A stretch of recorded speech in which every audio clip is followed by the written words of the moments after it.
under your neck, what it should feel like, but also under your back. I mean under your knees, because we want both. But you're gonna feel that there is a size for you. I used to carry pillows, but I couldn't carry enough pillows for everybody, right? Because everybody's different.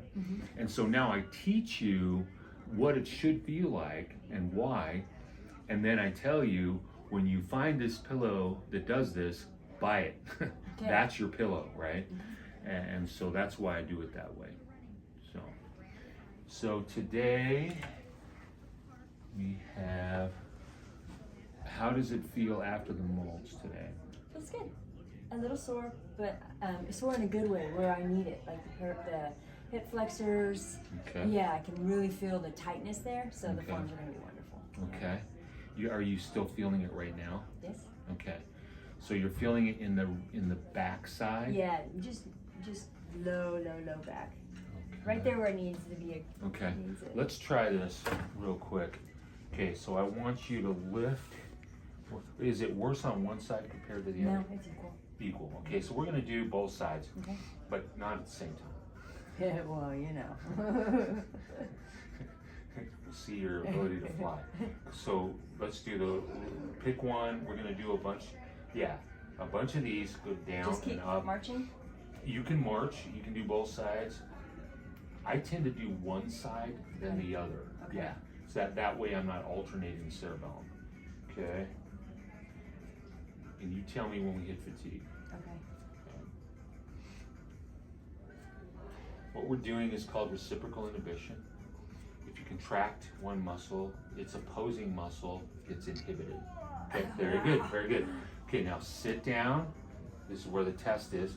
How does it feel on this side now compared to the other? Did that soften it? Yes. Let's do the other side. See, this is reciprocal inhibition. So, you think, wow, it's gonna hurt when I'm back home. I said, I know, I expect that, but there are things that we can do. We can design the reciprocal inhibition that will soften that for you. Tell me when so all athletes need to be doing something like this after they do Oh their workout? Gosh, yeah. See, I'm working with a pro boxer right now, and he's really coming up in the ranks. I mean, he fights on ESPN and that, and I was working with him the other day. He's getting ready for a fight, and he is getting bigger and stronger, but he's rolling forward. Well, that's what happened to me as an athlete when I was in college throwing the javelin. My shoulder and arm, I would walk like this, and it took me forever to get that to roll back. Well, we did these exercises because you get the pain there. And what did I teach you to do for that? The front shoulders. Pull it in, keep it tight so I have more leverage. That's when you're functioning it, right? Yes. But what's the exercise to oppose this? Oh no. Is it the backwards, you got it. The wall corner push-ups? A reverse push-ups. Okay. Yeah, you got it. Okay. And so what we're doing when we do that, and when we did that, it felt different on the bob because we had turned off these muscles. When you go and do it without it, it gets tighter and tighter, and it's already tight. You see it? And a lot of the pain that you feel is because it's the hyperspastic area that is the problem.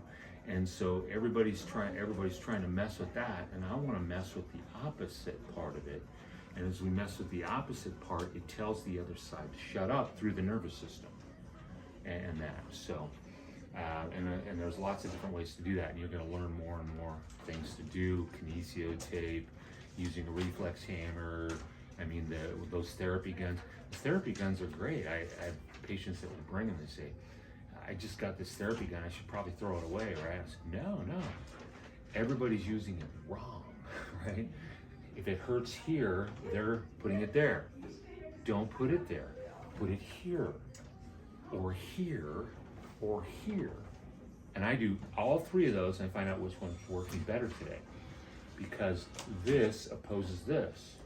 But also, right, left, this opposes this. And we have another cross cord reflex that's back here, that's diagonal, right? You step on a tack and you go like that.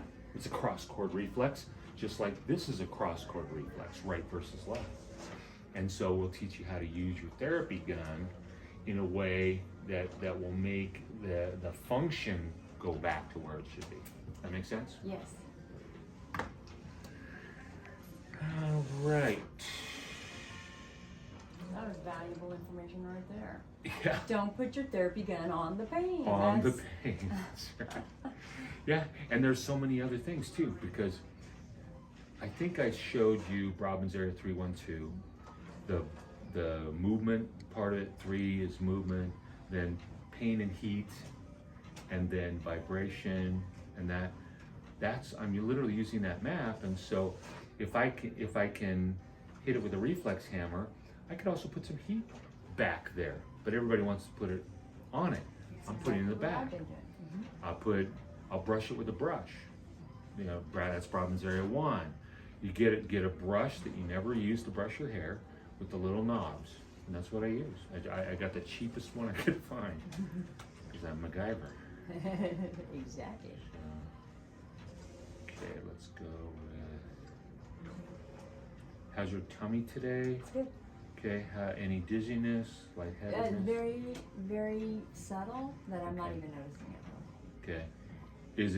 Is it subtle spin, or is it more lightheadedness? More of a lightheadedness, more of a kind of emotion. Okay. Yeah. Okay, and that's there are 2 head sensor systems.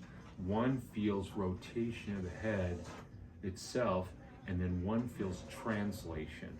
Okay? Yeah. And the translational one is underneath it. It's called the utricle and saccule.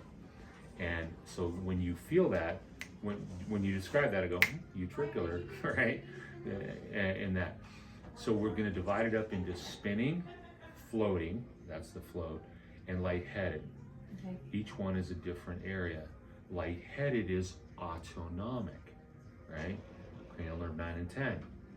When you go from a laying to seated to standing, and you go, you know, into confusion and lightheaded, and that's cranial nerve 9 and 10 not working.